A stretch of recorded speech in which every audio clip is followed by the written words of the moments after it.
இந்த கோயில் 1000 வருஷத்துக்கு முன்னாடி கடலுக்குள்ள இருந்துச்சுன்னு சொன்னா நம்புவீங்களா? வாங்க, இந்த ஆலயத்தோட ஆழத்துல மறைஞ்சிருக்கிற ரகசியங்களை நாம ஒன்னொன்னா பார்க்கலாம். ஆமாங்க, நாம பார்க்க போறது கபாலீஸ்வர் ஆலயத்தின் யாருக்கும் தெரியாத மறைக்கப்பட்ட சில ரகசியங்கள பத்தி தான். இது வெறும் கல்லால கட்டின ஒரு கோயில் மட்டும் இல்ல. வரலாறு, நம்பிக்கை, தெய்வீகம்னு ஏகப்பட்ட மர்மங்கள் நிறைஞ்ச ஒரு புனிதமான இடம் இது. இதோட முதல் மர்மமே இதோட 1000 வருஷ வரலாறுல தான் ஆரம்பிக்குது. இந்த கோயில் இருக்கிற இடம் மயிலாப்பூர். உங்களுக்கே தெரியும், சென்னையோட ரொம்ப ரொம்ப பழமையான ஒரு பகுதி. பல நூற்றாண்டுகளுக்கு முன்னாடியே இதோட வரலாறு ஆரம்பிச்சிடுது.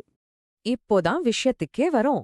இந்த கோயிலோட கது நிலத்துல இல்ல, கடலுக்கு அடியில இருந்து தொடங்குது. வரலாறு என்ன சொல்லுதுன்னா, இந்த கோயில பல்லவர்கள் கட்டி சோழர்கள் விரிவுபடுத்தினாங்கன்னு நம்ம படிச்சிருக்கோம். ஆனா அது முழுமையான உண்மை இல்ல. இங்கேதான் ஒரு மிகப்பெரிய ரகசியம் ஒளிஞ்சிருக்கு.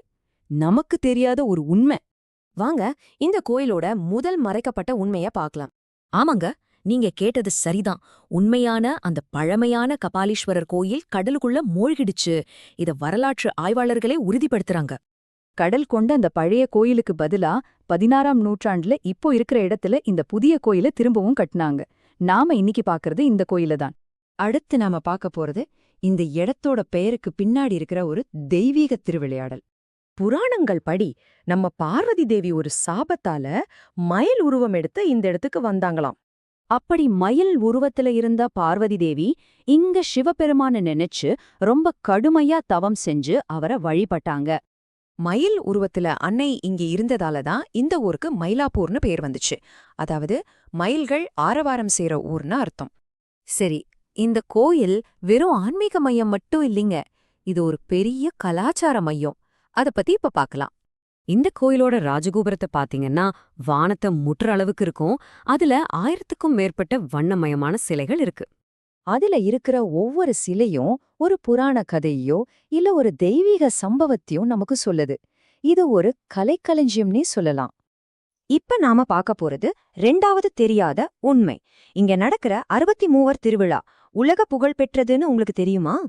இந்த ஒரே ஒரு திருவிழாவுக்காக ஒவ்வொரு வருஷமும் லட்சக்கணக்கான மக்கள் இங்க கூடுறாங்க. அந்த அளவுக்கு இந்த விழா ரொம்ப சக்தி வாய்ந்தது. கடைசியா இந்த கோயிலோட ஆன்மீக சக்திய பத்தி பேசுவோம்.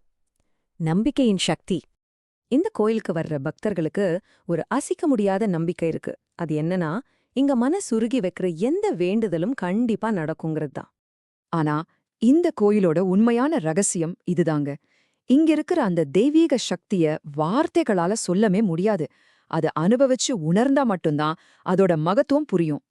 ஆக கபாலீஸ்வரர் ஆலயம்ங்கிறது வெறும் ஒரு வழிபாட்டு இடம் கிடையாது. அது ஒரு உணர்வு, பல தலைமுறையா தொடர்ற ஒரு ஆழமான நம்பிக்கை. இந்த கோயிலோட ரகசியங்களை தெரிஞ்சுக்கிட்ட இந்த பயணம் உங்களுக்கு பிடிச்சிருந்தா இந்த பதிவை லைக் பண்ணி உங்க நண்பர்களுக்கும் ஷேர் பண்ணுங்க. இதே மாதிரி இன்னும் ஆழமான தகவல்களை தெரிஞ்சுக்க நம்ம சேனலுக்கு சப்ஸ்கிரைப் பண்ணுங்க. அடுத்த தடவை நீங்க கபாலீஸ்வரர் கோயிலுக்கு போகும்போது வெறும் கற்களை மட்டும் பார்க்காதீங்க. அதுக்கு கீழே கடலுக்குள்ள புதைஞ்சு போன அதோட கதையையும் நினைச்சு பாருங்க.